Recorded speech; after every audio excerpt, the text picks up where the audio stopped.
Guys, when I saw the thumbnail of this video, I just knew I had to react to it. Look at the thumbnail. That is crazy. This is what their bodies look like. Now, I'm probably assuming it's gonna be some astronaut stuff in space and stuff like that. So let's check it out, man. Let's check it out.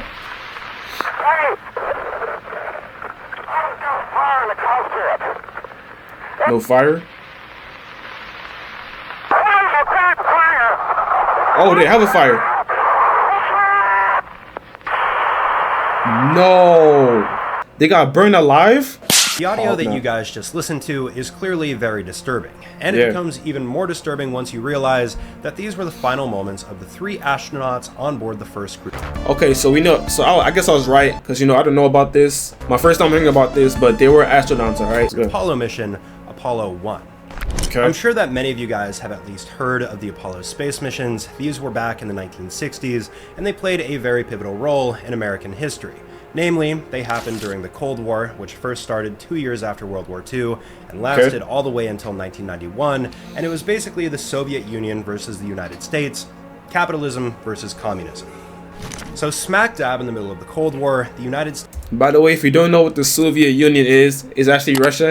I learned that in my history class, you know what I'm saying? We don't care. States and Soviet Union found themselves in a battle to space. Specifically, they wanted to be the first country to send a man to space and, going the extra mile, be the first country to put a man on the moon. In 1961, the Soviet Union actually succeeded on being the first country to send a man to space, a man by the name of Yuri, and because of this, the US decided they needed to ramp up their efforts, and they started the Apollo program. The same exact year that the Soviets sent Yuri into space is when the US pulled the trigger on this and made their most famous space program, the Apollo series. It cost roughly $25.4 billion to create it, which is over $100 billion in today's dollars, had approximately 400,000 people working on it, not to mention dozens of astronauts willing to put their lives on the line and risk getting this mission done. Now, for the most part, these missions would go off without a hitch over the course of its creation, but the first manned mission, Apollo 1, was very different. For some backstory, Apollo 1 was set to launch on February 21st of 1967, and again, this was the first manned mission of the Apollo series with the end goal of putting a man on the moon. The crew consisted of 3 members: the command pilot, Gus Grissom, the senior pilot, Edward H. White II, and pilot Roger B. Chaffee. For Gus, the most experienced pilot here, this would have been his 3rd spaceflight, for Edward his 2nd, and for Roger his 1st, but all 3 of these guys had one thing in common. This would be their last spaceflight, and I don't mean that in a positive way. On January 27th, 1967, just 2 weeks before the planned launch, the crew of the Apollo 1 entered the command module for a routine pre-flight check. What should have been an uneventful day turned into one of NASA's darkest moments. During this test, the astronauts, Gus, Edward, and Roger, jumped into the command module, and for those of you that don't know, this is where the astronauts are seated during the flight, which contained a very oxygen-rich atmosphere. Now, you might be tempted to think that this is a good thing when it comes to spaceflight, but for those of you that know anything about oxygen, it's a highly flammable gas, and this, clearly by now, you could probably see where this is going, is not going to be a good thing for them. And yes, out of the 400,000 people working on this project, there were quite a few people who cautioned against having such an oxygen-rich atmosphere, bringing up the exact same issues that I just told you guys. But the people that were running this project still decided that this was going to be the best choice, and it ended up turning into a disaster. Because during the test, there was a spark, probably wiring, that ended up starting a fire and creating an open flame. It was at this point that the crew truly noticed what was happening, but it was too late. They were already dead, and they knew it. Despite their efforts to get out, and despite calling out and creating the audio that you guys heard at the beginning of this video, nobody was able to rescue them, and this was for one specific reason. Let's think about this. I mean, obviously no one's able to rescue them because, they're in space. Let's say you're an employee, and you're working somewhat close to the command module when this very disturbing audio comes through. Most people's first inclination would be to go to the command module and attempt to open it and rescue the astronauts. But the only issue with this is that the command module's door does not open outwards, it only opens inwards. The problem with this is because of how oxygen-rich the atmosphere was inside, when it got ignited, there's a bunch of pressure that built up, meaning you have no physical way possible to push that door in because there's so much pressure pushing back out. Gosh, that is scary. And no, you might be wondering if this was a mistake to build that door to open inwards, but the reason for that was actually for safety, ironically enough. They thought that as long as the door opens inwards, there's no chance of somebody accidentally opening. What type of safety protocol is that? They thought that was for safety. Oh! Bro, I know the families of the astronauts. I know they sued. I know they sued for sure, bro. Come on. Up during spaceflight. It does make sense on paper, but this is one of the main factors as to why the astronauts were not able to get out. Exactly. And even if they had got out, they probably still would have been scorched. Yeah. Now, after the fact, investigators determined that the temperature inside of the module had exceeded 2,500 degrees Fahrenheit. What? The astronauts, of course, were trapped. They had flames all around them. And not to mention, there were toxic gases in the atmosphere from everything burning up. There's just literally zero chance for survival in a situation like this.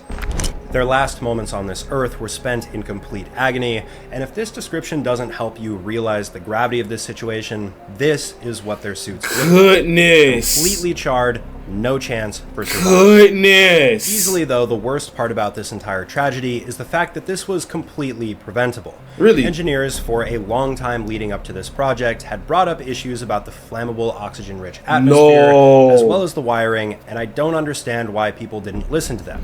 So you had engineers that had degrees in college. They're telling you what's up, and you don't even bat an eye to it. And now 3 astronauts had to die because of that, because they didn't want to listen. Bruh. The main reason, though, that's often credited for why this project didn't pay attention to its safety as much is because we were really trying to outpace the Soviet Union, and this was pretty personal during the Cold War.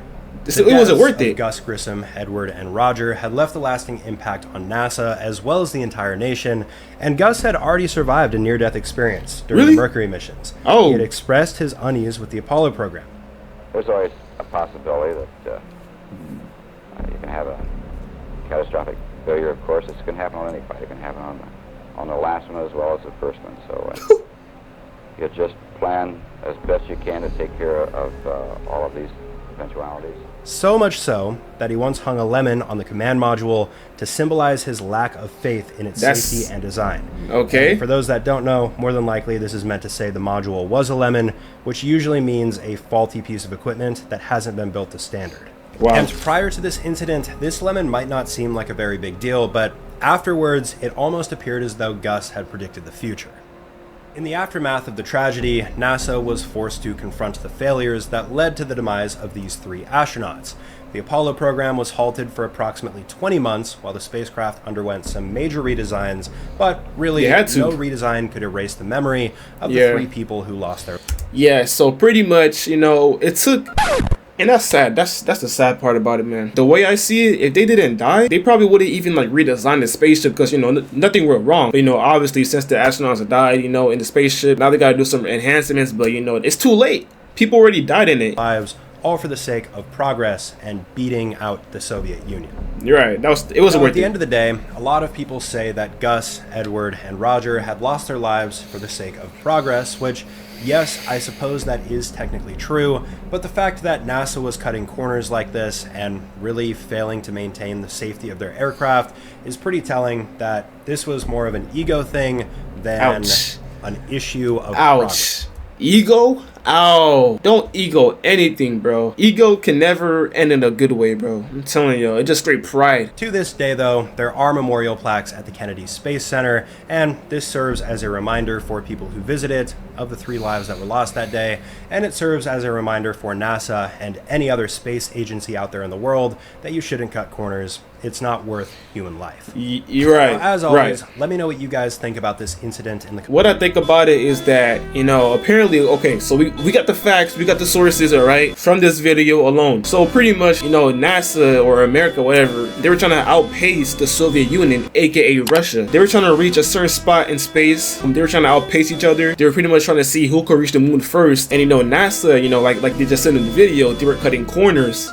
And, you know, cutting corners, especially with the space shuttle, that's never gonna go well. That's what I think about it. Let me know what you guys think about it. Terminate that like button, subscribe to join the EJ Nation, and I'll see you guys in the next video.